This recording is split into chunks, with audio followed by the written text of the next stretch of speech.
Hi, I'm Richard Huggins with Word Music and the editor of Room 77. And I'm Rick Briscoe, Music Associate in charge of student music at Champion Forest Baptist Church, Houston, Texas. It's been our real privilege to put this video together, and I pray that as you watch it and look at it, that it'll be real helpful to you.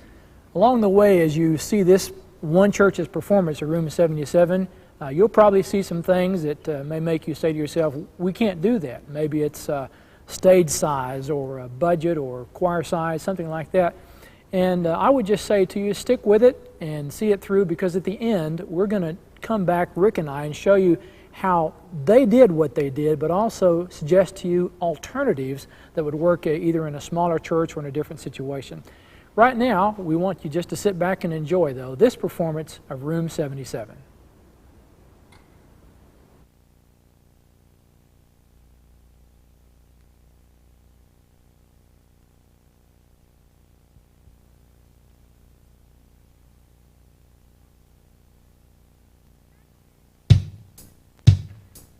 Justin, you're going to miss the bus again, and I'm not driving you to school.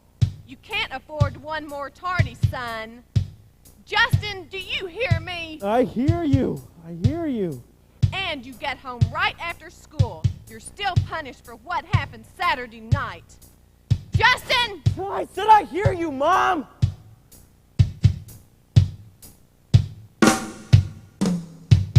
Marty, I'm leaving an English muffin by the toaster. And don't forget, honey, take your vitamins. I'll see you after work. Love you. Thanks, Ma. I love you.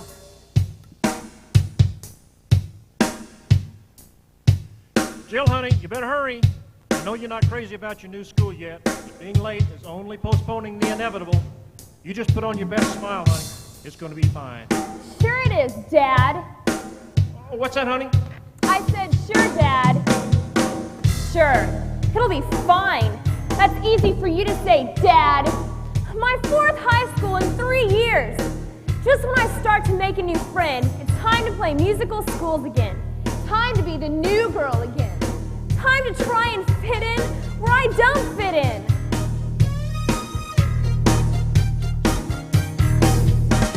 Smile your best smile, that's what it takes. Everyone loves a genuine fake. Act like you're fine, just play the part. Try to ignore the hurt in your heart. Well, here we go again. Here we go again. Here we go again. You think just once a week, maybe I'd be able to get out the front door without a full-blown lecture with what's messed up about my life. You're late, Justin. You're failing, Justin. You're in trouble again, Justin. So maybe it's all true. What am I supposed to do about it?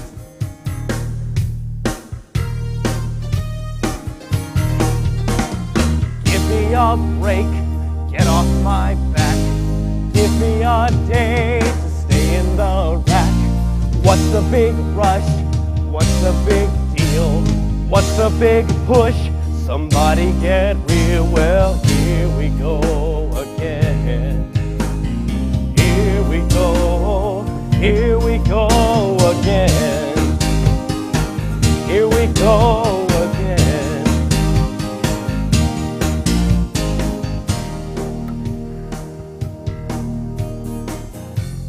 Well, God, it's me again, Marty, getting ready for another good old day at Sycamore High. Why is it that I feel like I'm being thrown to the lions every morning? Lord, do you actually expect me to make a difference out there? Maybe I'm supposed to have all the answers, but sometimes I feel just as mixed up as the other kids. How do I count? Where do I fit? When nothing I do seems to matter a bit. Should I stand up? And should I speak out? Give me a clue, Lord, what's it about? Here we go again. Here we go. Here we go again. Here we go again.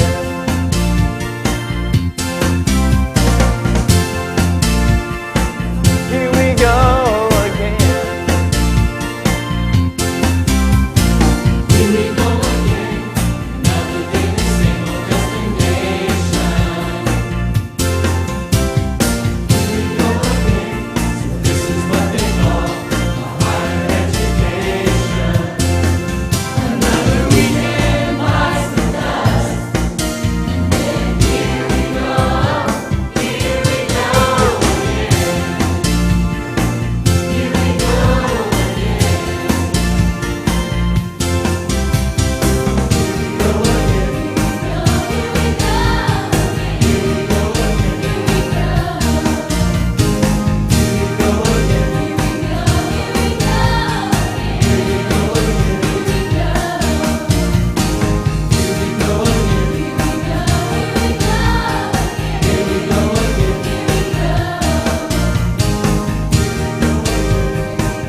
Monday morning. Here we go.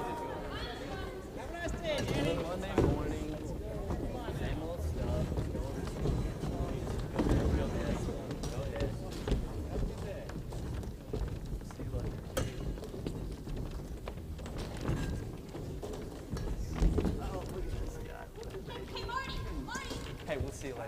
Hey, Marty! Here they are. It's the first edition of the Sycamore Star. All right, Paige, when'd you pick these up? Yesterday, after school. Man, these look great. Well, congratulations, Editor-in-Chief. How does it feel? Fantastic. Just to get these things finished and off our backs. Hey, thanks a lot for helping out, Paige. It was nothing. I was just doing my job. Hey, let's see if Miss Sykes will let us pass them out in homeroom. Hey, that's a great idea. Class, honey. Go on, get your class. Justin, are you doing your... Yes? Can you please let us pass? Come on, we'd really appreciate it. Class, settle down now. Marty and Paige are going to be handing out the new edition of the Sycamore Star, and I'm going to be out of the class for 30 seconds. I want no one to talk, move, or even breathe until I get back. Now, is that understood? Not even one syllable.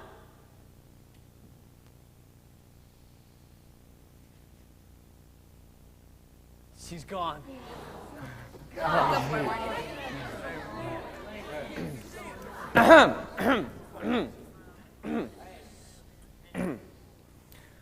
Friends, scholars, comedians, lend me your money. My learned assistant Paige and I are pleased to present you with the very latest edition of that action-packed, adventure-soaked scandal sheet, the most talked about little newspaper this side of the New York Times, hot off the presses, the Sycamore Star.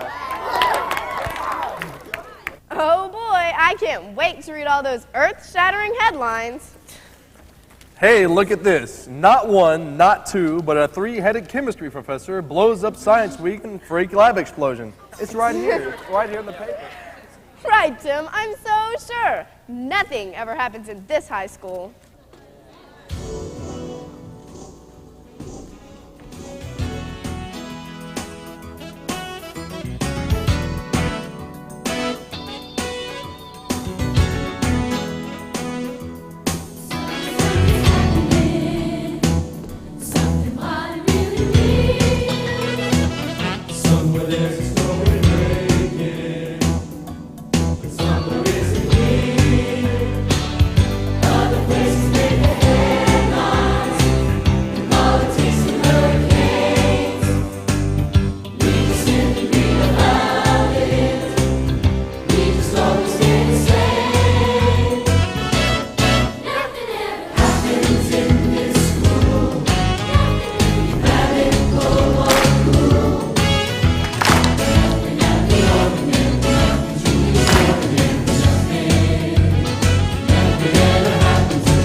Hey, Marty, what's the deal on page 3? Who put this ad in here? I don't know. What's it say? Well, right here it says, want to talk? I'd like to listen. Got a problem? I can help. Meet me in room 77. What's the story? Is this some kind of gag? I don't know. Let me see that.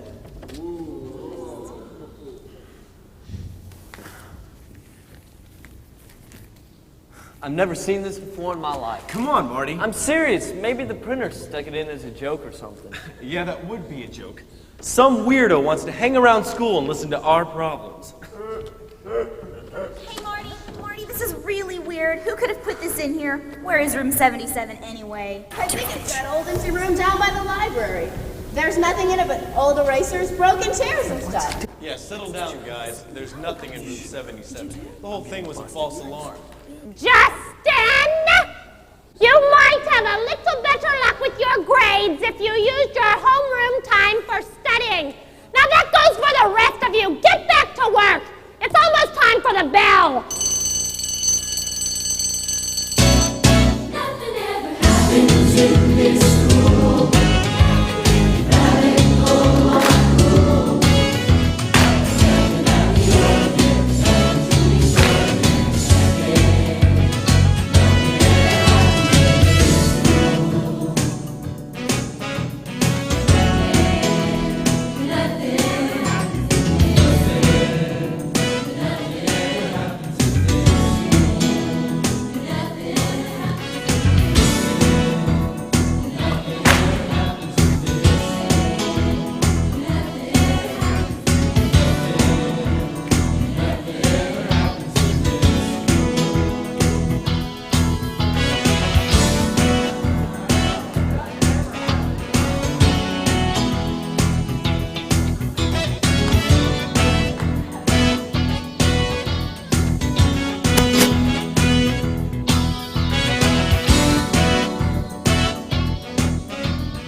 Hey, anybody here?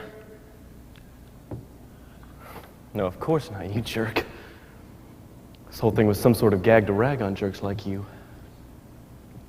I don't think you're such a jerk, Justin. I think you're an okay kind of guy, really. Hey, okay, Marty, I know that's you. Very funny. No, this isn't Marty, Justin. Although I'm sure Marty would enjoy this. It's just me. We're alone. This is weird. I'm getting out of here. Wait a minute, Justin. Just because you can't see me doesn't mean I'm not here. So, I guess you read my ad, huh? And you needed somebody to talk to? Well, I'm that somebody. Whatever's going on with you, I can help. If you'll let me. Yeah, I bet. Oh, I can just see it now. Invisible voice swoops down to rescue delinquent youth. Fat chance! You don't know the first thing about me. Well, that's not exactly true. I know you pretty well, Justin. And I care about you. Hey, who are you? Ronnie, is that you? No, I'm not Ronnie. He can't help you. In fact, Ronnie needs a little help of his own. I'm a friend. I know you're in trouble. And I want to hear your side of things. So maybe you should tell me what's going on. I understand you've been in a little trouble. Yeah, a little. Well, I can explain the whole thing. You see, none of it's really my fault. There are some teachers at this school who just don't seem to like me. And my friends, they just love to get me in trouble. I never did anything, man, honest. It's just, everybody always seems to be against me.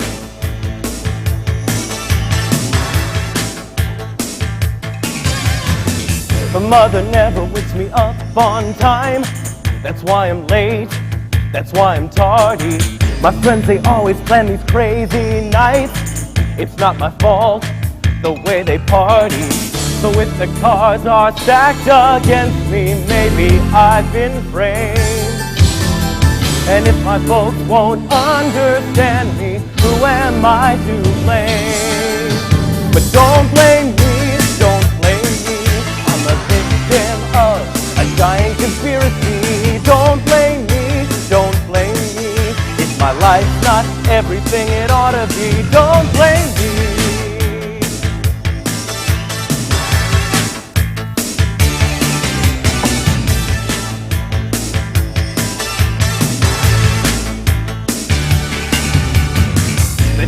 just don't seem to like my type. That's why I fail, they just won't pass me. Nobody ever listens to my side. I could explain if they just asked me. So if you'd like to help me, mister, like to lend a hand, just tell my folks that I'm not guilty, help them understand. But don't blame me, don't blame me, I'm a victim of a giant conspiracy. Don't blame me, don't blame me, if my life's not everything it ought to be. No, don't blame me, don't blame me, I'm a victim of a giant conspiracy. Don't blame me, don't blame me, if my life's not everything it ought to be. Don't blame me. No, no, no, don't blame me.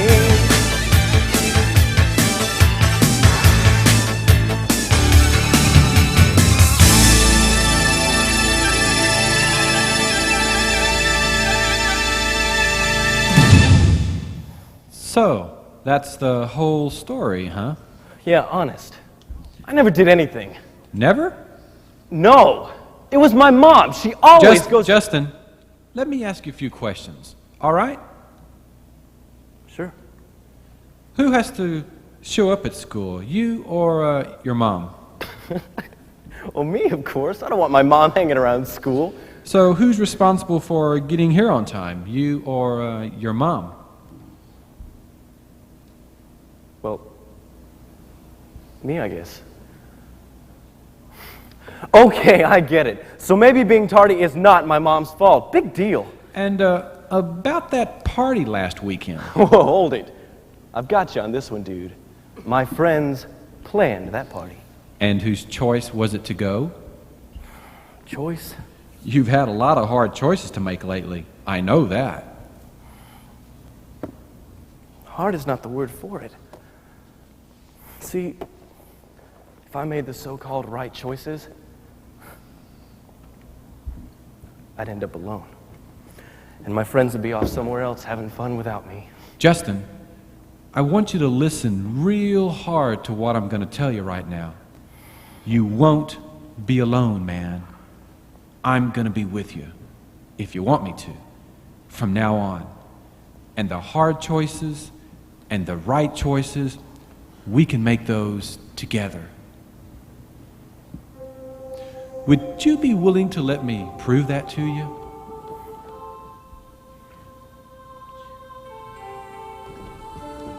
Every day you find your face with lots of choices. From the music of a million different voices.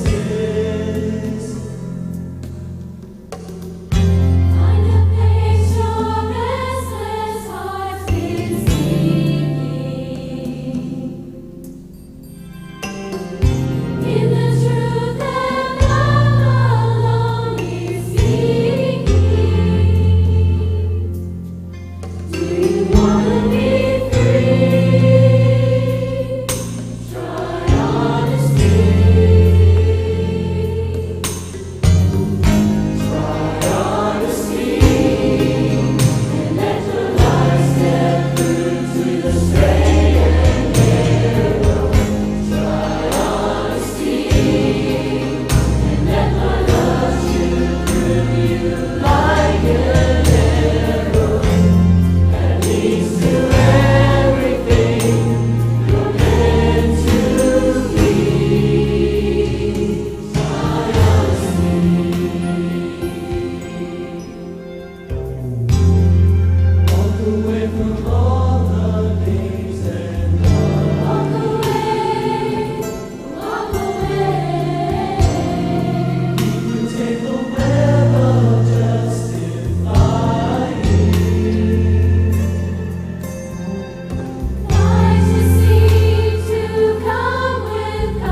I hear you, man. I mean, I know what you're saying. I've been going around blaming all my problems on everybody else. But it's me. I'm the one who's been messing myself up. That's good. That's good? I say to you that I'm messing myself up in a major way, and you say that's good. What do you mean? I mean, it's good that you can see whose problem it is. If you can see that, Justin, and admit it, you're going to be all right. I mean, really all right. You think so, huh? I know so. Listen, you and I need to talk again later. But right now, I think you'd better get back to that algebra class you've been cutting for the last 3 days. Where can I meet you? Ask Marty. He'll know where to find me. Marty? Okay.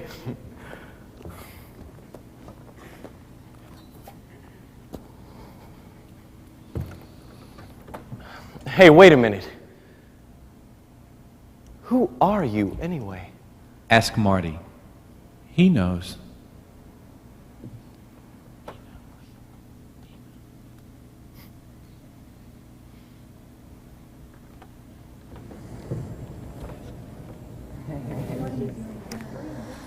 Well, here it is.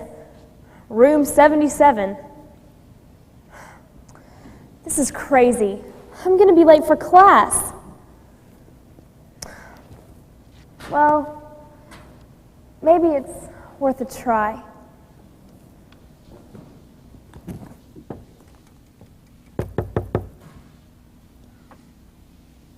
Hello?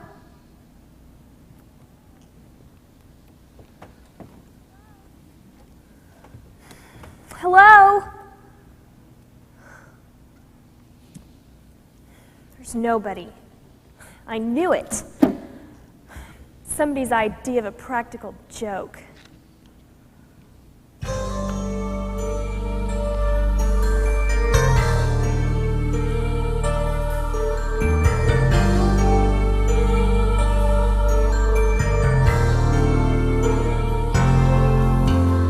One more day in time, hoping but not knowing if my heart will ever be at home.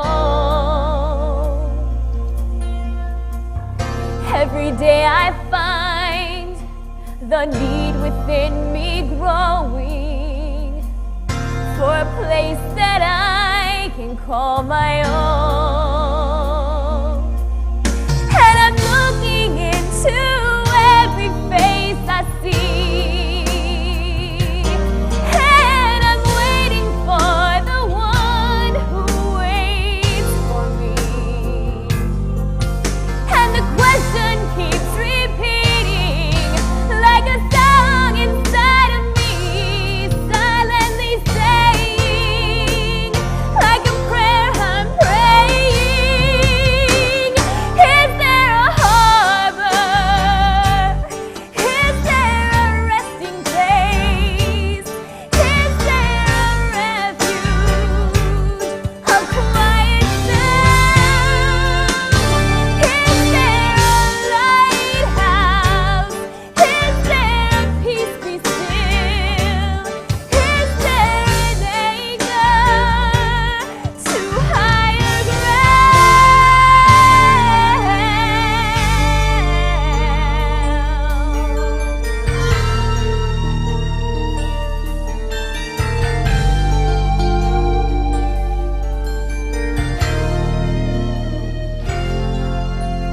Some days I can find comfort to console me, shelter for my heart against the pain.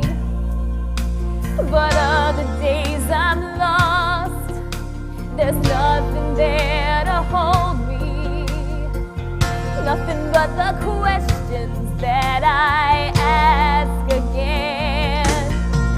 And the loneliness surrounds me like the night, and I'm reaching for some answers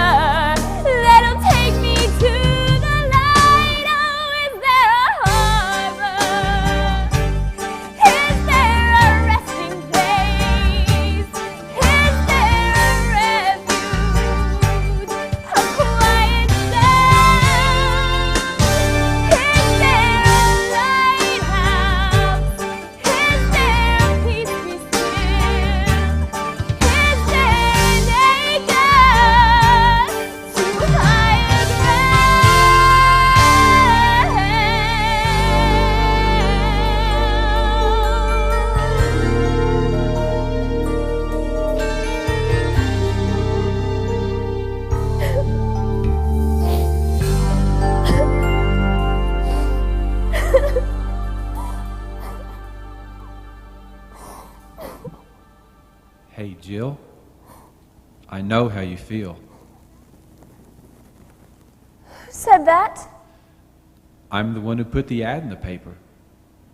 I heard what you said, Jill, and I understand what you're feeling. I've been through a lot of the same things myself, in fact. You know, I had to move around a lot too. In fact, I never really had a home of my own.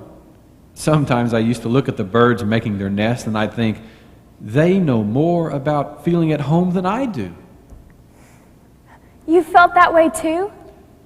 I sure have. Well, see, Mom left Dad and me about 6 years ago. Dad can't seem to stick with a job for very long. Just when I'm starting to get used to one place, we're packing up our things to move again. Everything is always changing. There's nothing to count on. There's no peace in my life.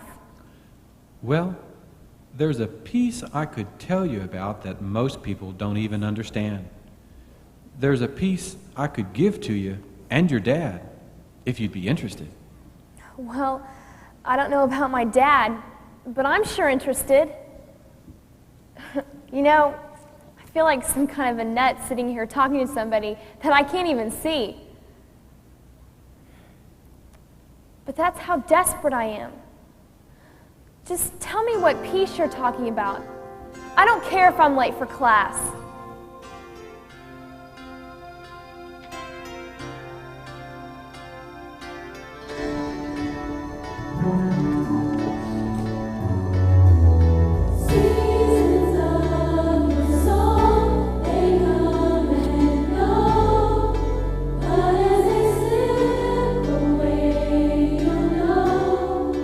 Something will remain that will not change.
Jill, don't worry, all right?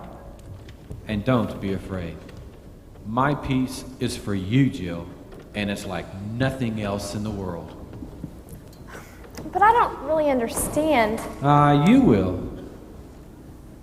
Well, when can I talk to you again? I'll always be here for you, Jill. I'm not necessarily in room 77, but you'll be able to find me. How? Where? I've got to go to class now, and I don't want to leave until I know. Ask Marty. He knows me real well. He knows how to find me. But wait a minute. You go on now, Jill. It's okay. You'll be able to find me. Marty'll know. You ask Marty.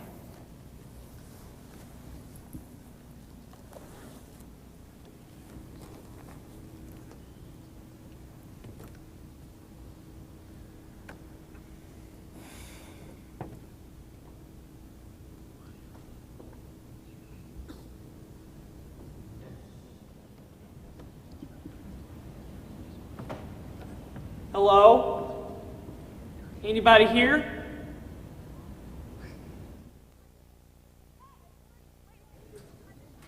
Hey, Marty, wait a minute. I've been looking for you everywhere. Well, hey, Jill, what's up? Marty, old buddy, you're just the guy I've been looking for. Yeah, Marty, we want to You know, I was going to ask you. Hey, what's the deal? Why am I selling in such great demand? Isn't there something you'd like to tell us? Yeah, come on, pal. You better come out with it right now. Tell you? Come on, Marty, you know what we're talking about. I went to room 77 like the ad said. What's going on? You went too, so did I. Well, it's apparent that we all did. What's the story? Yeah, what? I've got the slightest idea what you're talking about. There's somebody in that room, Marty. And that somebody said we better get in touch with you. Who said? Come on, Marty, you know what we're talking about. Come clean. Don't keep it a secret. Somebody said you know where to go. Somebody said you know what to do. Somebody said you show us the way. Somebody said to listen to you. Somebody said that you were the one. Somebody said you tell us the truth. Somebody said we had better find out. Somebody said to listen to you. No, no, no. Don't keep it a secret. No, no, no. Don't hide the truth from us. No, no, no. Don't keep it a secret. We got a right to know what's what.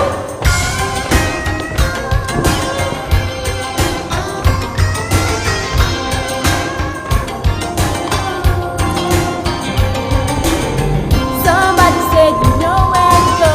Somebody said you know what to do. Somebody said you show us the way. Somebody said to listen to you. No, no, no, no. Don't keep it a secret. No, no, no. No, no, don't hide the truth from us. No, no, no. No, don't keep it a secret. We got a right to know what's what. No, no, no. Don't keep it a secret. No, no, no. Don't hide the truth. No, no, no. Don't keep it a secret. We got a right to know what's what. Did it again. You know what we're talking about. What's going on? Come on! 11's so good. Okay, Marty. You got away this time, but we'll be back. Leave him alone for now.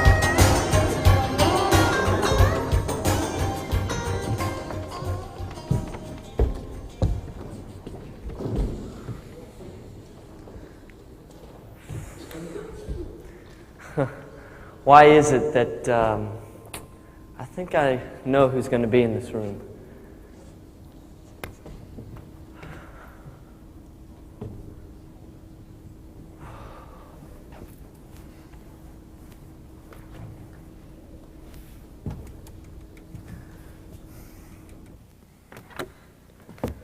Hello? Anyone here?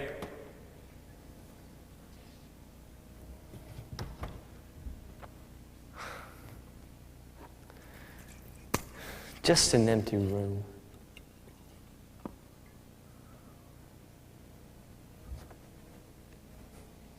I don't get it. Lord, what have you gotten me into? I know I've been saying I want to make a difference around here. This is not exactly what I had in mind. It's so weird. For the past 2 years, I've been trying to witness just to one person in this high school. Now the whole student body's after me.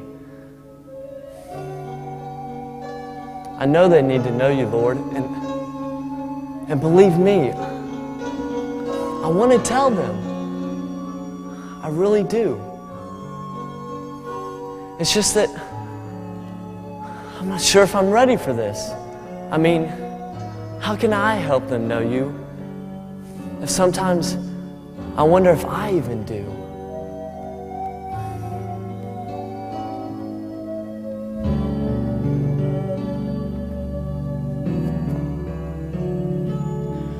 Would I know you now if you walked into the room, if you steered the crowd, if your light dispelled the gloom, and if I saw your wounds, touched your thorn-pierced brow, I wonder, would I know you now? Or have the images I've painted so distorted who you are, that even if the world was looking, they could not see you, the real you?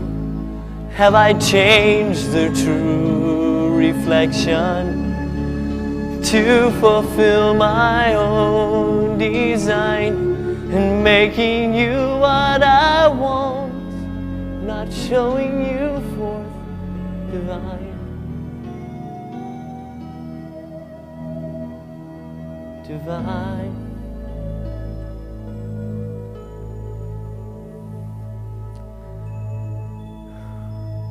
Would I know you now if you walked into this place? Would I cause you shame? Would my games be your disgrace? Or would I worship you? Fall upon my face. I wonder,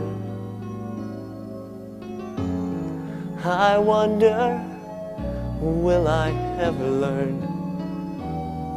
I wonder, would I know you now?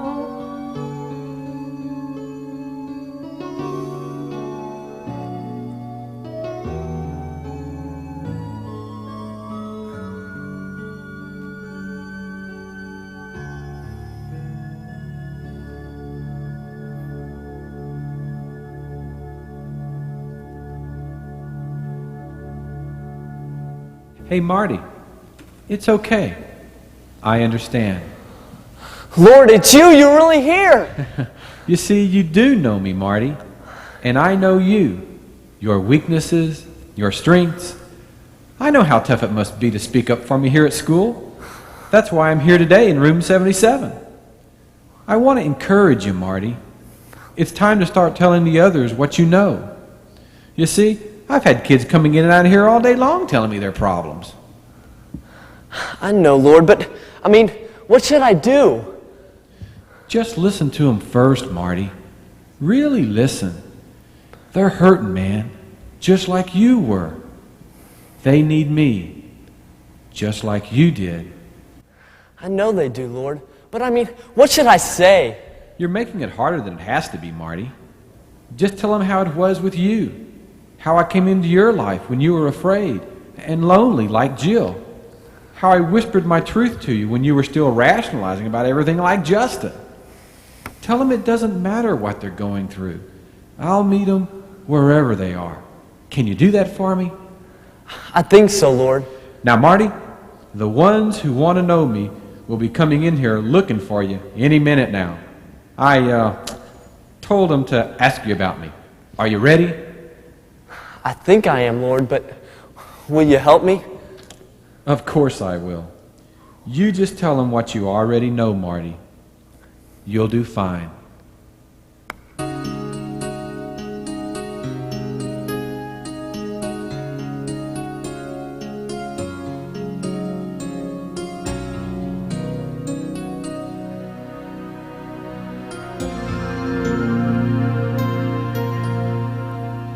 Smile, make 'em think you're happy.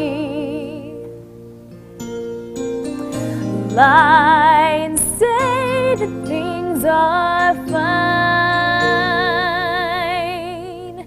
and hide that empty longing that you feel. Don't ever show it, just keep your heart concealed.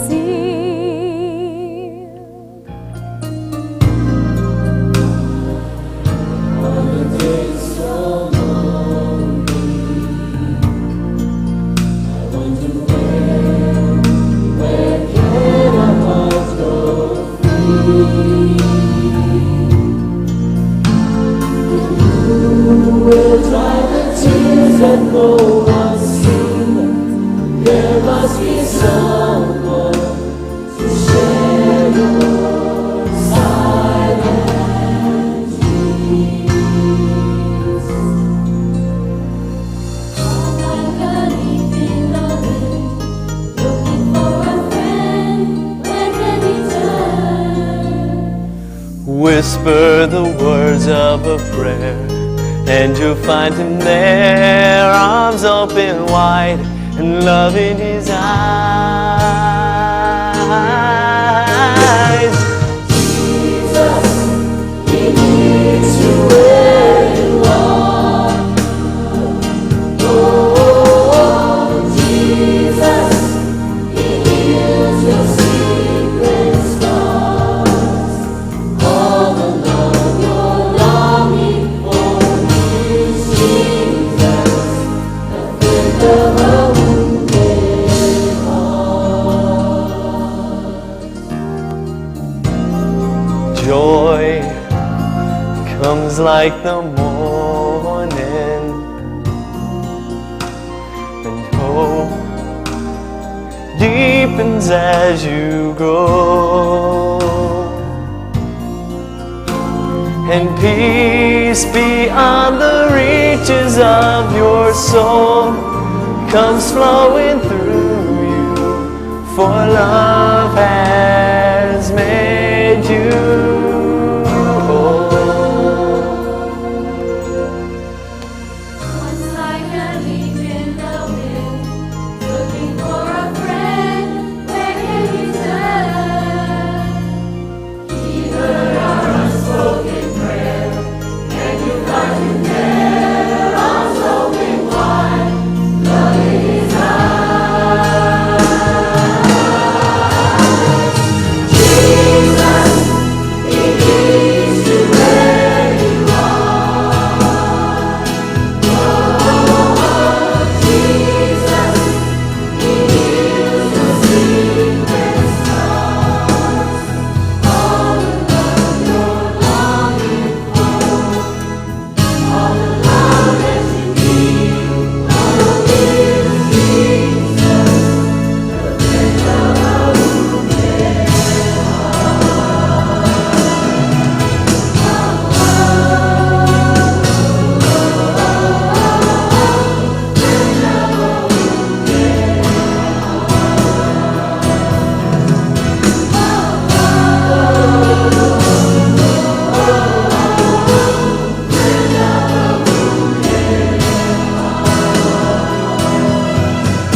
Whoever said that nothing ever happens at this high school? Wait.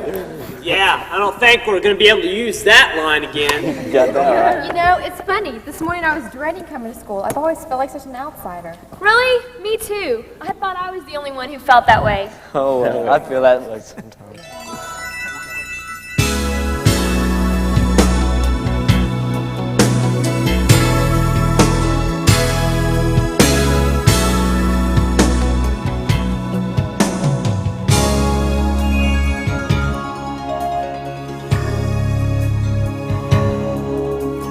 Sometimes I feel so alone, so tired of fighting it on my own, tired of the race, needing a place I can run to. Open your heart and you'll see that we can be part of the family. And this is the way that we were intended to be.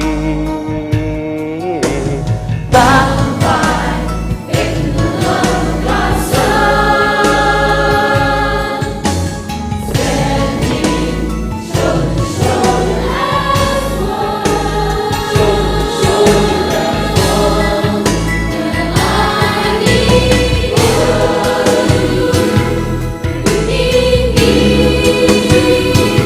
Together we'll face the world as us.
Great job, Rick.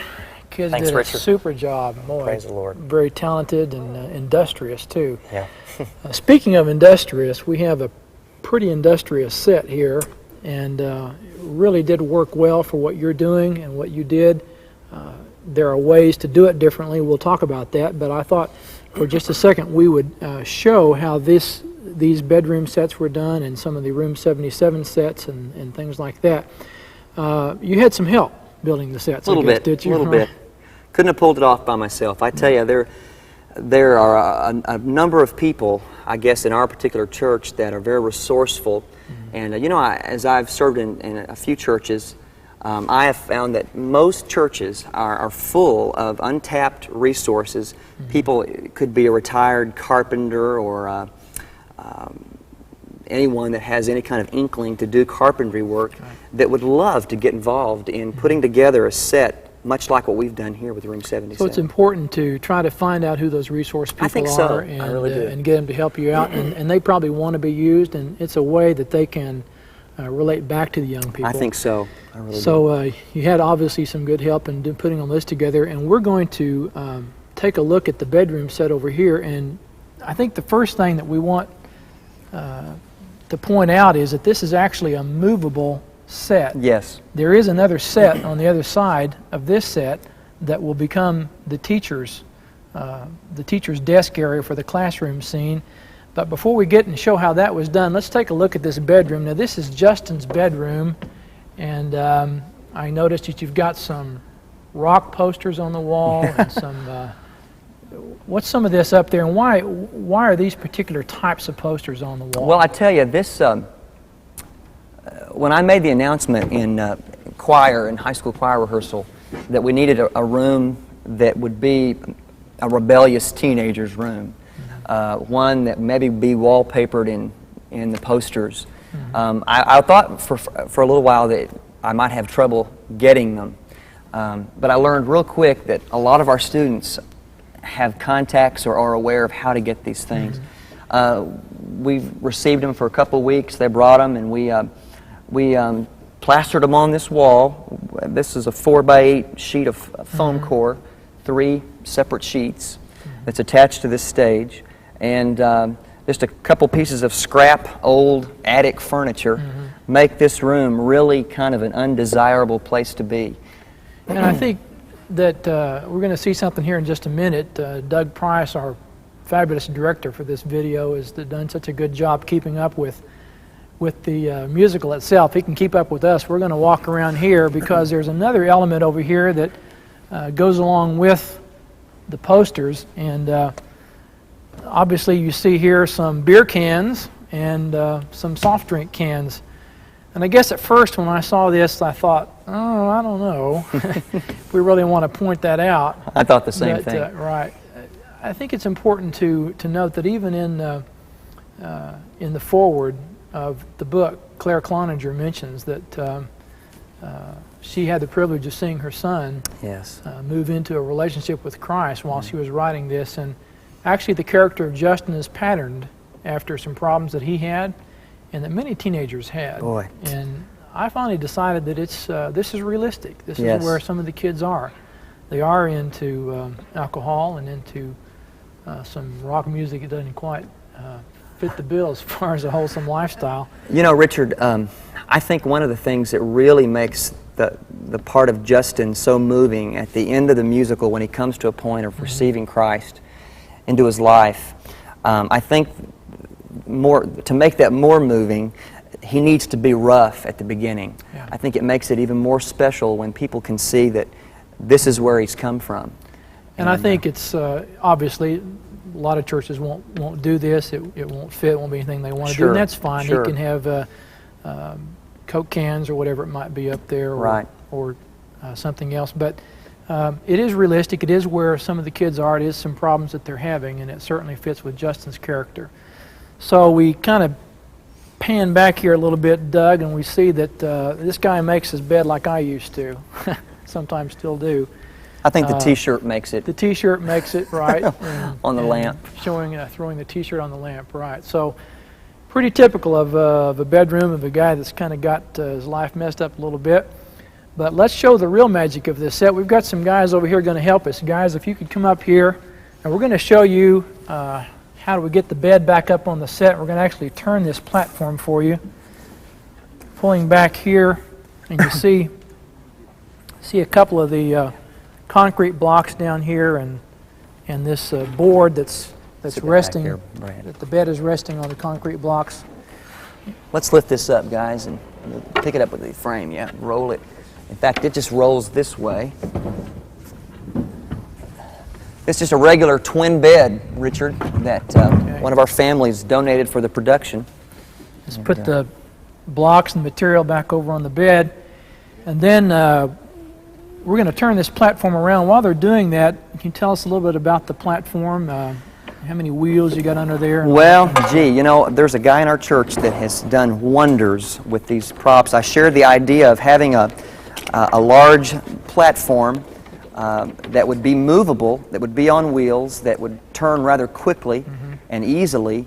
Actually, 4 or 5 students can roll this around very, very quickly. This is kind of an interesting fact. This stage was actually used in our Christmas production, so we just took it like it was, added wheels to the bottom of it, and turned it around. This right here is just this is a foam core, you say? Right. It's 4 by 8 sheets. They're 3 sheets taped together with masking tape and secured with some wooden bracing at the bottom. And then if you notice along the top, we've just put a piece of wood across the top to brace them all together. And then painted one color. And it's amazing the rigidity that has and the look it has and being so thin and flimsy. This has become the teacher's set. I think we set that lamp there. I don't believe it goes. No. And this has become the teacher's desk area, which, as you'll remember in the video that you saw, is the backdrop for the classroom scene. Now, a lot of churches, many churches in fact, this would be a little more for them to build, either because they don't have the stage size or the resources to build it with. What else could you have done for the bedroom scene of Justin's and for the teacher's desk area? You know, I think the neat thing about this particular production is how adaptable it is. I think it worked obviously wonderful with the scenery and some visuals, but I think with some simple pieces of furniture, it can have as powerful of an effect on an audience. I would say for Justin's bedroom, a simple bed or pallet of some kind, a cot would work fantastic. Lots of dirty laundry laying around to give the look of just total chaos in his room. The schoolroom, at first, Richard, we started with desks for every student, and we ran out of space ourselves. So instead of having the desk out, we just had the chairs that are used for the bus that we'll talk about later, and they bring the chairs over. We've taped down areas on the stage where each student sits down. I really think that for a classroom, a simple teacher's desk and a chair, maybe a globe, a bulletin board, or you know those portable chalkboards that are on wheels. They can be brought in. Very simple, but you'd still have that student and school effect. Very easy to do. So the moving platform, while it was very effective and obviously is something you could use for many other productions, certainly can be replaced by a few simple props. We're going to walk over to Jill's bedroom now, and it is pretty much a typical high school girl's bedroom area. Actually, we don't have the bed or anything here, but it's just an area of her that represents her bedroom. Right. And some of the wicker furniture, of course, that you see here. Mr. Bear sitting over in the corner there. We have some stuffed animals down here too. Worn. Hair ribbons and. Right. This was an interesting prop, and I think it worked really. Yeah. Do you remember seeing that in Jill's solo? She talked about being a genuine fake. And we blocked it such that she got this hat off the mirror and put it on her head. And that really communicated to me that she was so used to painting up and dressing up and playing the part, and yet deep down inside she was really hurting. Right. And I like the hat as a prop. It really worked. I well. think we've got this little French telephone there, but I think as an alternative, it would be possible to do this a number of different ways. You could have just the chair, right, and an imaginary mirror that she was looking into, which she did in this video as well. Or you could have something like this and a chair. It wouldn't take very much to get the idea across. We at first had thought about using a handheld mirror like this that would work well, but we had some reflection problems, so I had Jill put it in the desk. So a lot of ways to do Jill's scene, and then this was taken down by the kids as they got ready for the bus scene during Marty's scene over here while it was taking place. And speaking of Marty, let's walk over here to Marty's bedroom, and the all-American kid. It's step right into the room here. Right, obviously neater than Justin's bedroom, and maybe in a way his life is a bit neater at the moment. Right. But a couple of bunk beds, stuffed dog, pennants, dartboard, so forth. Student desk here, and I thought it was a nice touch. The light actually worked. It was yeah, good. it was. In fact, I think it's hooked up to work now. It's kind of a plugged in. And so this is also now on a movable platform, and we're going to create room 77 in just a minute. We lost our crew, so we'll get that turned around in just a minute. There they are. Guys, come back up here if we could, and let's turn this platform around, identical to the other platform, and we're just going to set that stage up. I'll set this desk up on the stage. Now, this was happening in low light or blackout, but I think it's an important point, Rick, to point out that whether you have blackout capabilities or not, it's really not important. The audience suspends the fact that you're doing this in full lighting, even if you, can't do any blackout at all. It's okay to have some of the kids become instant stage hands and just turn this platform around. Or you could have some guys that's really all they do for the night is get these platforms. You know, it's kind of enjoyable as an audience to sit and watch things happening. It makes you kind of feel like you're in on some of the backstage work. Now, before we turn this, guys, if we didn't have the movable platform again, we could just use a single bed by itself and a chair, and you can even just use a chair for Marty. It really doesn't take as much of this to get the point across, but as much as you can do makes it that much more realistic. Sure. Guys, let's see if we can turn that platform around, let them see how, watch out for that corner there, our room 77 gets created. It was really a nice idea, Rick, that the door... Same door. It's the same door to... one side's pearly white and the other side's a dingy brown.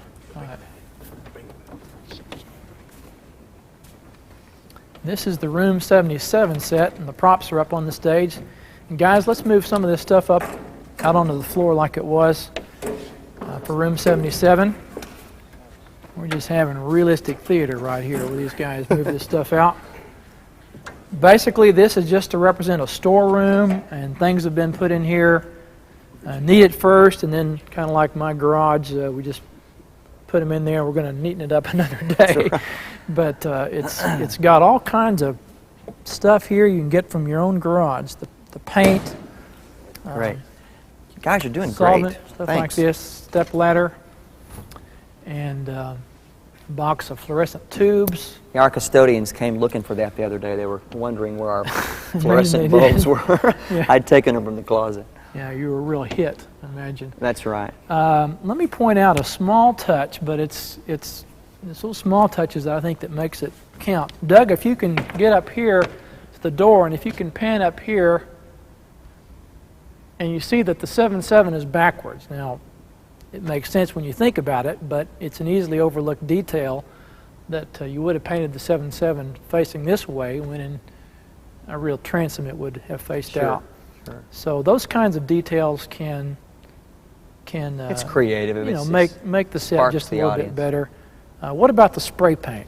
Well, you know, as Justin came in one night in rehearsal, we had talked about some things maybe he could use prop-wise. I know he does a lot of the guitar thing here with the guitar broom and picks up some things. But one of the things I thought that would really express maybe a spirit of rebellion or an attitude problem is that when Justin comes in the middle of his solo to take a can of just dark spray paint and give it a squirt there on the wall. Of course, we had to repaint the wall after we did our performance, but it worked really nice. It was kind of funny. The first time he did it, he didn't prime the can and sprayed it. Nothing came out, you know. But finally, talk about little details. Yeah, you had to make sure you primed it. But it worked well and had a real neat look, I think. So one of the extra bonuses of the set is that it provides a lot of hand props that really people can use. As we'll talk about in a little bit, different hand props were used by Justin and Jill and Marty, but different props could be used by churches as they thought of different things to do with their hands. And it's wide open because it's a storage room. So this is room 77. A lot of the stuff spilled out onto the floor because once this was turned and became the room, it stayed the room for the rest of the musical. So your stagehands can set it up however you think looks the best. We'll come back to room 77. We're going to move over here to the hallway area, and that's what these lockers represent, is the hallway area. How about this bright gold? Do you like that? I think it's bright yellow, but well, yellow, gold, I guess so. It's very effective to have real lockers. If you didn't have real lockers, what could you do?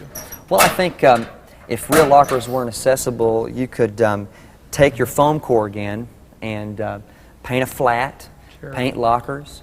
I think even a simple, you know, those bottled water machines, even one of those would work. Just simple machines sitting there on the And you mentioned something, we were talking the other day, that just a little touch, that just the sound of the lockers being opened and closed. Does that bring back memories?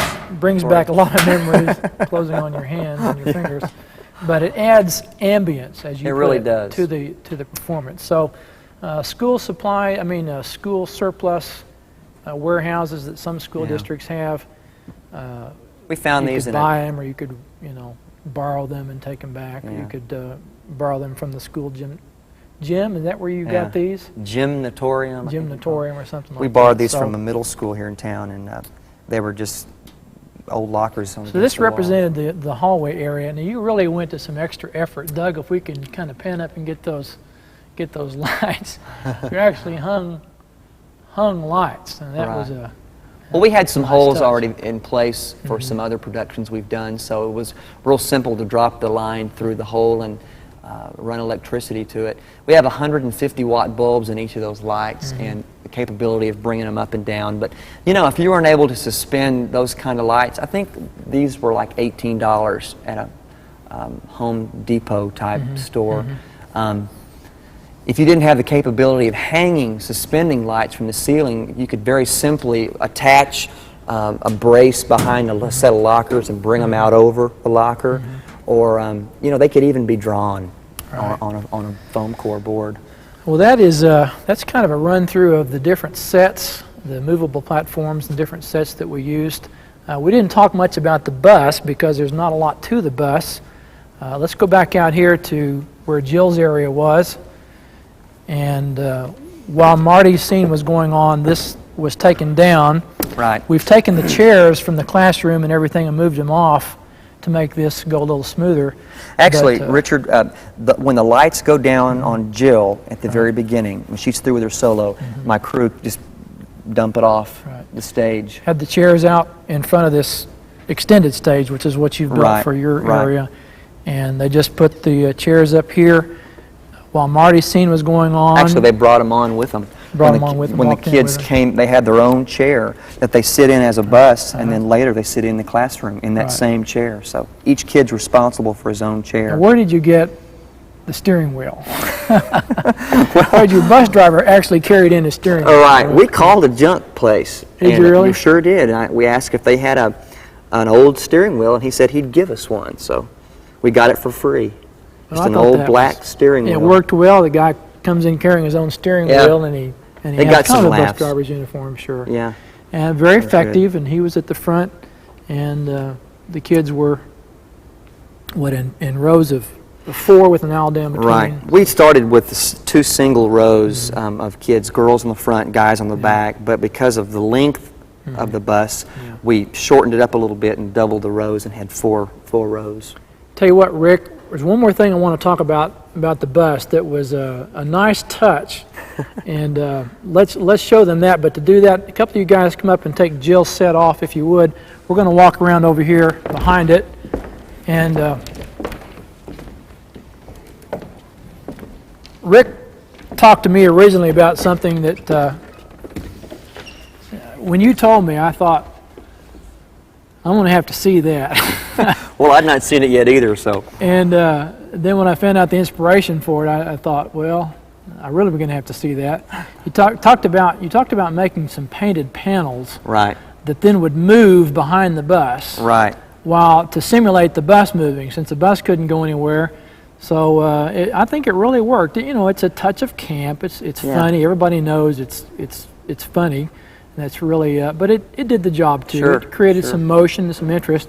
If you bring those panels out, guys, I want Doug to have a chance to just kind of pan all the panels. Let's see if we can just step back here out of the way. Okay. So Doug can get up. Now, who drew this for you? Richard, we have an art teacher, a public school art teacher in our church that agreed to help me with all my set painting. And when I shared this idea with her, basically she got 6 4x8 pieces of foam core again. Boy, you couldn't do it without foam core. And laid it all out on the floor, a big area, and she painted this mural of a countryside, the curb, a street, so that as the panels began to move, the bus would be going down the street. Right. You know, this is funny, but you know where I got the idea for this? I have a 2-year-old daughter that has a little wind-up Sesame Street toy. Right. You wind it up and Bert and Ernie go by, and I thought, after I saw that, I thought, you know, we could do that life-size, and it would really be effective. And so as the bus is out here, actually it's rolling down the street in this direction, and the scenery goes in the opposite direction, which gives the effect of the bus is actually going somewhere. I want to get this, I'm going to knock on this panel right here. Here we go. Can you bring that panel out here and turn it around? Well, look, Panel number 4. Marty himself. Get back out of the way just a little bit there and just see how the frame was done on the back. This is the foam core and a couple of handles. And this, yeah, this helps make sure you get the picture so it that looks would right. help. You got to get them in order. Facing the front. So that's how that was done, and you can refer back to the video and watch that scene and see how when this panel would peel off, and we'd have these kids do it, but they weren't the ones that did it in the musical. I think they could pull it off. I think they could pull it off? Okay. I think they could pull it off. Peel this panel off at the end. This one steps and back. Move down, and you guys move down one. And just keep it moving. When you get down to a certain point, you come back down to the end. The key, Richard, is that not much space get between each of the panels. I think that's when... That would have been the key. Had it worked. You don't have the key down, guys. Okay, that's good. But that's the basic idea. It was a lot slower than that. Yeah, it but was a lot slower. With some practice, you can see how it's done. Hey, awesome. The musical's made if you never do this, but I just thought it'd be worth pointing out, since they saw it on the video, how you did it, why you did it. It was kind of fun. If you've got an artist that can paint a mural like this, or several that could paint it, it would be fun to do. So that's how we did it. Thanks, guys. Thanks. Girls. Appreciate your hauling those things around. Let's go back here and get a couple of these stools. Okay. And I'll begin to talk a bit about choreography. Choreography.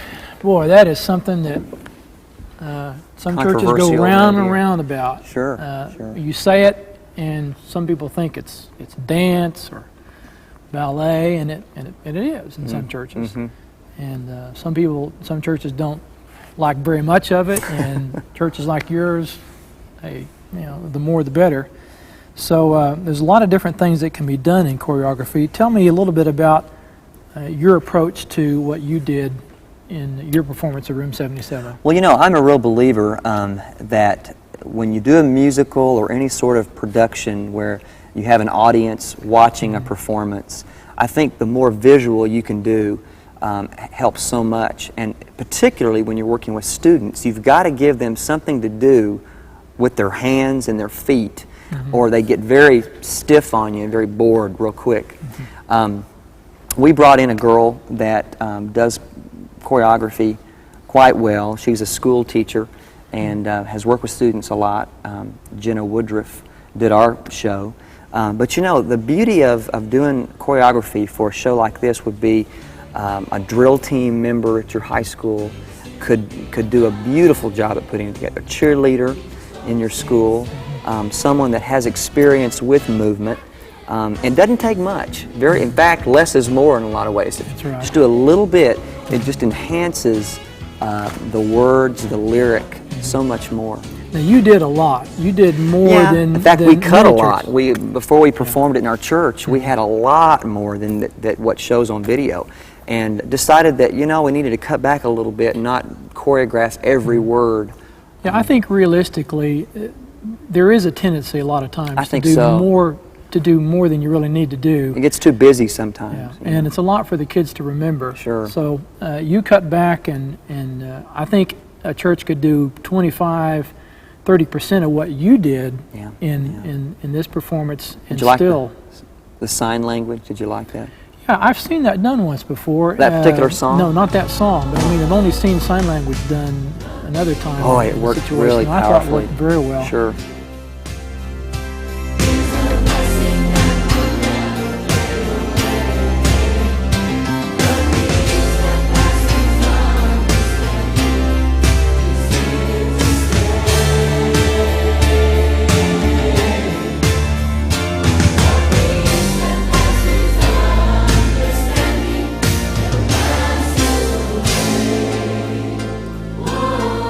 Another thing that you faced here was, because of the size of your choir, you had more kids than you could use on stage. Yeah, that so was. So you had choreography that you had to think of or adapt for the choir loft. Right. People. Now, what was your approach to that? Well, the students that auditioned and obviously got parts in the cast, part of their audition was whether they had a lot of experience in movement, dance, or choreography, and those that had a lot more, we tended to put them down here. Some of the moves are a little more elaborate or complicated, I guess would be another word, for the cast down here.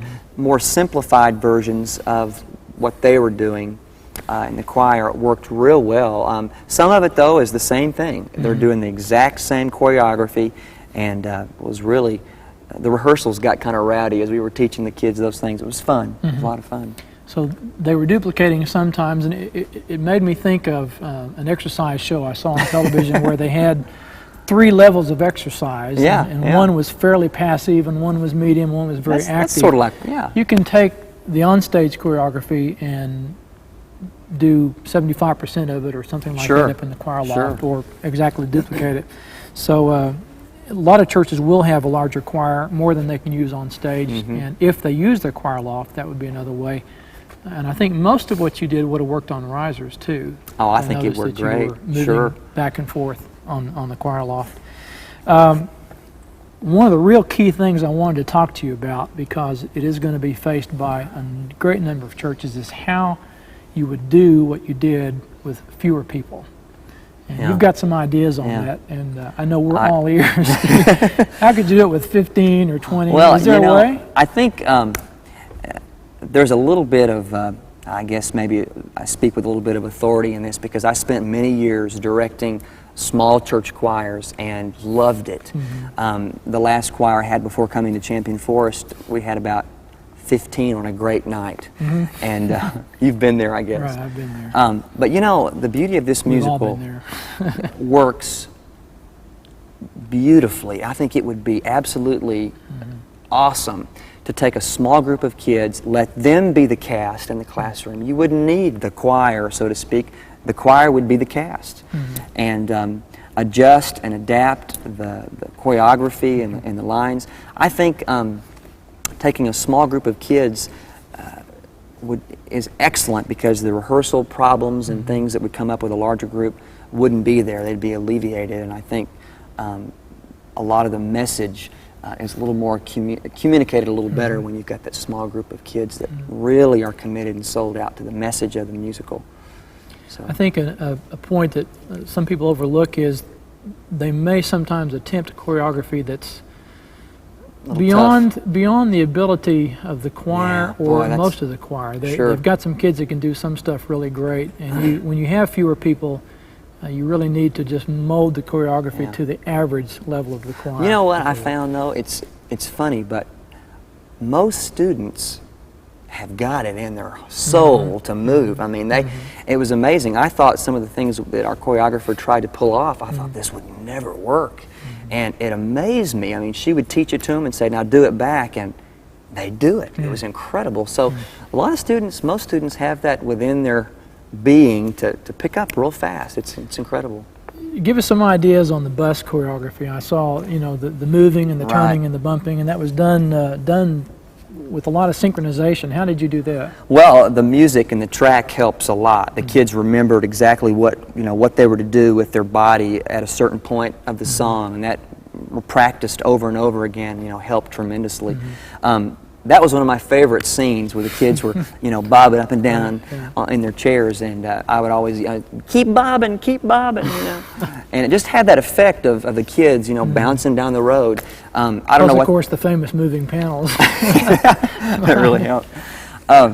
One of a neat move that they did that was really worked neat was what they called a roll off, and it was where the kids at the front of the bus kind of had this motion, and the kids would just roll off all the way to the back, which gave the effect of maybe the bus turning a corner.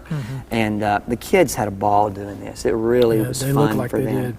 did. In the transitions from scene to scene, sometimes there were, I think in the book it might say a hallway scene, there'd be a lot of people in the hallway. You didn't really have the room for that here. No, we didn't. We were very limited, and so your transitions. Yeah, and it worked just as well for us. But it could be worked and adapted to really develop those hallway scenes and have a lot of interaction. I think it'd be a lot of fun if somebody would develop that and make those hall scenes special and change classes, so to speak, between what goes on. We just didn't have the room to do it. Right. Another thing that I was noticing was, we talked a bit earlier about the props in room 77 becoming things that the principals could do with their hands, which is important because in a minute we're going to talk about how to play to an invisible Jesus. But I noticed Justin, I think it was, that played the broom guitar rock and roll. And used the broom. He leaned on it once and it was a good prop. Carried it around. It was a great prop. Jill had the burlap bag that she used and held it up against her and did some things with it. Marty kind of played with the spray paint can a bit. The stools and so forth. So that was an effective way to put those actors at ease just a bit. It really was. Also bring it alive. The magic of making it come alive really helped.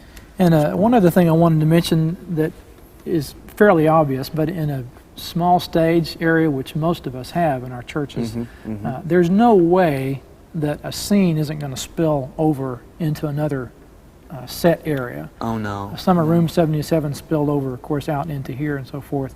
But that's really not very important, is it? No, it really isn't. In fact, I remember when Jill or Justin came out, as you just mentioned, there's the tape. They were sitting right here, and Jill was playing right out in here, and even brought her stool on out. And the audience could see the kids, but we just told them to freeze and not do anything that would distract from what was going on out here. And it didn't bother anybody. It worked well. I want to talk just a second, Rick, about the lighting. Now, we can't get a shot of what you have available here, but you're talking just about a Disney World of lighting for a local church. It's beyond what most people have. I think you know that. It's been a real privilege. And so you've got some wonderful theatrical lighting. Most churches don't. Sure. Some churches do go to the expense of renting theatrical lighting, but it is beyond what most churches will be able to do. So you were able to light these sets fairly well and do some nice things. Right. A simple spot, Richard, to me would work just as effective. If just a simple follow spot borrowed from the high school of your local community, or rented or something, off and on. To me, that really creates the effect needed. And if that's not available, full house lights. You know, I really think the message is so powerful that lighting certainly helps, but it's not going to limit. It's really not essential to have the theatrical lighting you No, had. no. The follow spot would work, and I think I agree. I agree with you about the full house lighting. In the book, we mentioned that the scenes would simply freeze if they were lit. Right. While they weren't on, so to speak, then those characters would simply freeze, and that would let the audience as well. That'd let them know their focus would go to wherever the action was. Yeah. At one point, I noticed that you used a follow spot with your theatrical lighting, and that just enhanced the soloist. Some follows will wash out, but those that don't, that kind of lifts a character out of that theatrical lighting. Well. So you were able to use both. And now, one really key area to talk about as far as lighting is the alternative lighting possibilities for the voice of Jesus. Right. We started out really suggesting in our script the use of backlighting in the room somewhere. Right. As if you might go behind a box or something and put a special light of some kind, and whenever Jesus spoke, it would glow or come up. It would glow. Yeah, that's a neat idea. Or it would stay on all the time. That would work. We then saw your plans, which did not include doing something like that. Right. I think at that point you had a full script. Right. And by happenstance, it turned out that what you did worked very well. And we'll talk in a minute about how you worked with the actors to speak to an unseen Jesus. But there are a couple of alternatives that we mention in the book. And one is the use of a single special light somewhere in the room that would represent the voice of Jesus. And I think this would be most effective if you find that the actors are having trouble playing to an invisible voice. Right. Boy, it helps. Their face is not working, or their actions, or they're just uncomfortable.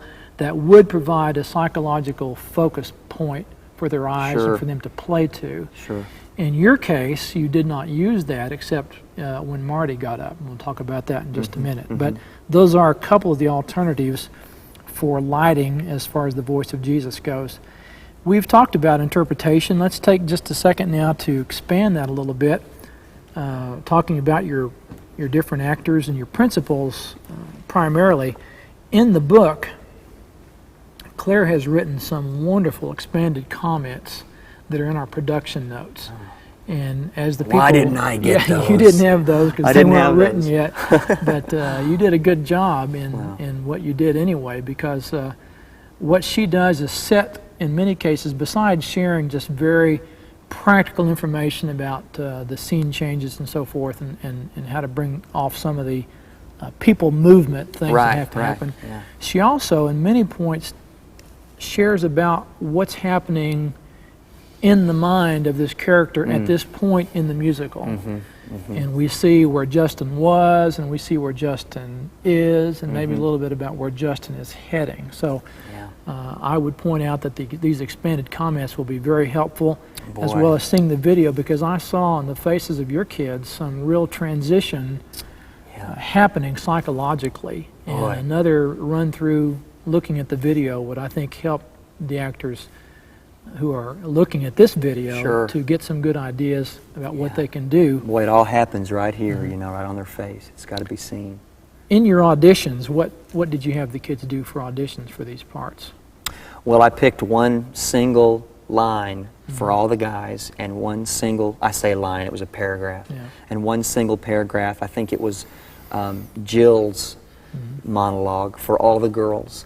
They read the same thing, and I videotaped it. I had a camera, so I videotaped it, so when I took it home with me, I could play it back and remember what the kids did, how they commented. And you know, in the audition, I asked them some specific questions about their walk with the Lord, and really tried to dig a little deeper than just a performance audition, but really find out where their hearts were.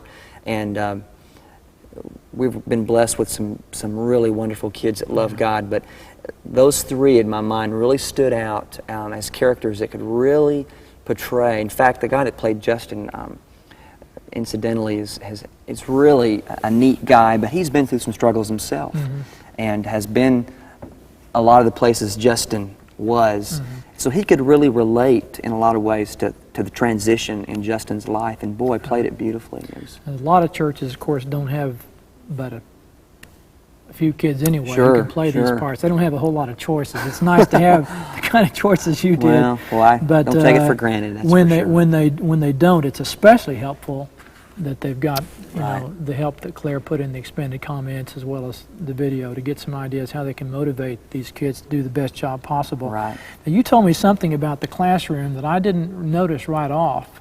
It's a small touch, but it makes a difference. Tell me how you, the types of personalities you really created. You Right. actually gave characters to the classroom that aren't, they never have a speaking line, but tell a little bit about the classroom personality. Well, you know, if you or I were to walk down any high school hallway, we'd notice right off that kids are all different, and they come from different backgrounds, both socially, economically, and so I really desired to create that in this classroom, to create a cheerleader and some jock type guys, and the nerd that was played so well, one of our guys.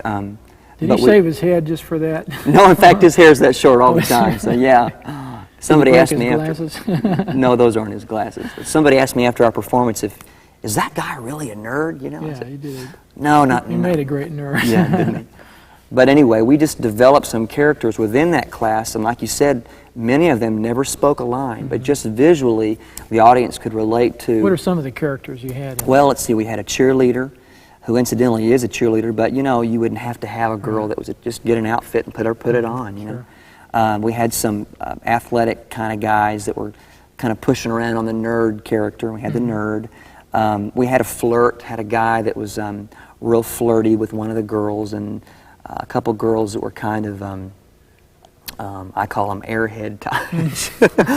They hated that, but it worked. You know.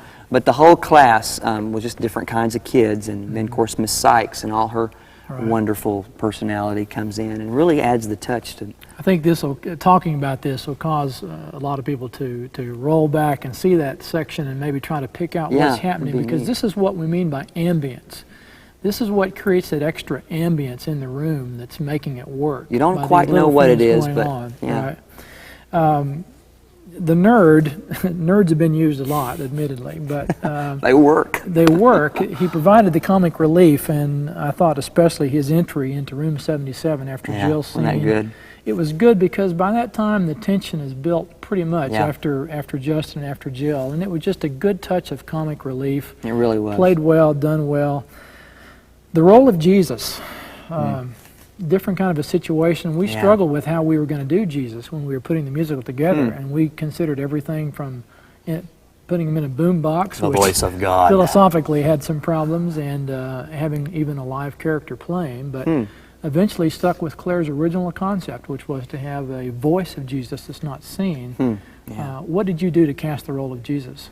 Well, I knew that it needed to be a man that was young enough in his voice that could pull off some of the lingo and some of the phrasing that students use today.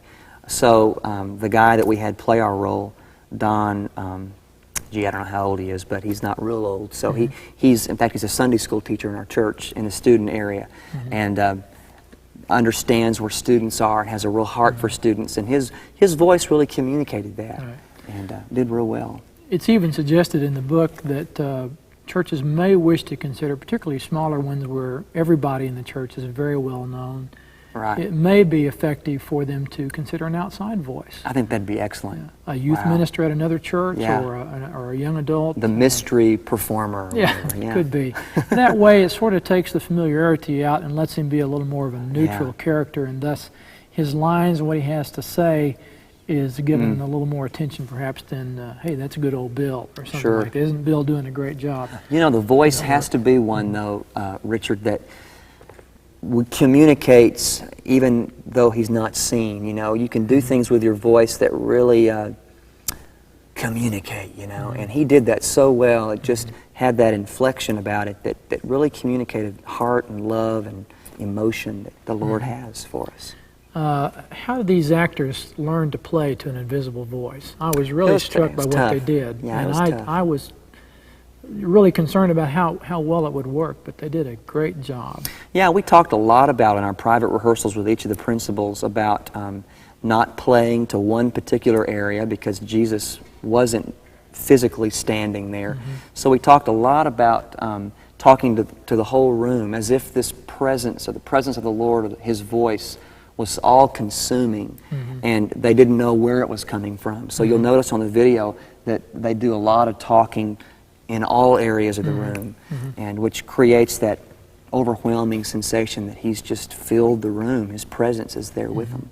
I noticed Justin, as Justin would do, while talking, also was kind of looking to see if it was a setup, and so that was Always an effective looking use for of his somebody. character, looking behind a box or two to see if that's where the voice was coming from. Ronnie thought Ronnie was hiding somewhere. Yeah, they did an excellent job, and it's a good resource for helping some other actors learn how they might do the voice of It's Jesus. tough doing Sometimes that. playing out above the heads of the audience. Right, right. Sometimes up, sometimes looking around as you would in a normal conversation. Right. Little touch, I thought, when the choir entered room 77 on Friend of a Wounded Heart, I noticed that you had them coming in with a sense of awe on their face. Right. Now, the plot of the script is such that it suggests that they have been into the room 77 earlier that day. Right. And They've all they're- gone by at one right, time they're coming of the day. back in, and I noticed that they came in with a real sense of wonder and awe on their face about Sure. this special place, sort of like it was holy ground. Yeah, yeah. And, you know, that's a little touch that a lot of people wouldn't notice or give attention to, but I thought it was very important that they were actually in character. They kind of become the students again. We haven't talked a lot about that, but the choir has to play a couple of roles, at least the on-stage kids do, the cast. They are students sometimes, and then sometimes they're what we call the God-conscious people. They sing the songs that represent the conscience of Christ or the conscience of God. Right. And in that capacity, they're choir members, they're singers, in sort of a neutral capacity. Then when they come back in at the end, they are the students again, but in a real way, they are making the transition from the plot to the fact that they are young people in this day and age. Exactly. And encountering God. We talked about the God-conscious songs. That's a good term that Claire has used for the choir. And it would be important to point out that when the choir does sing those songs, they step out of their character.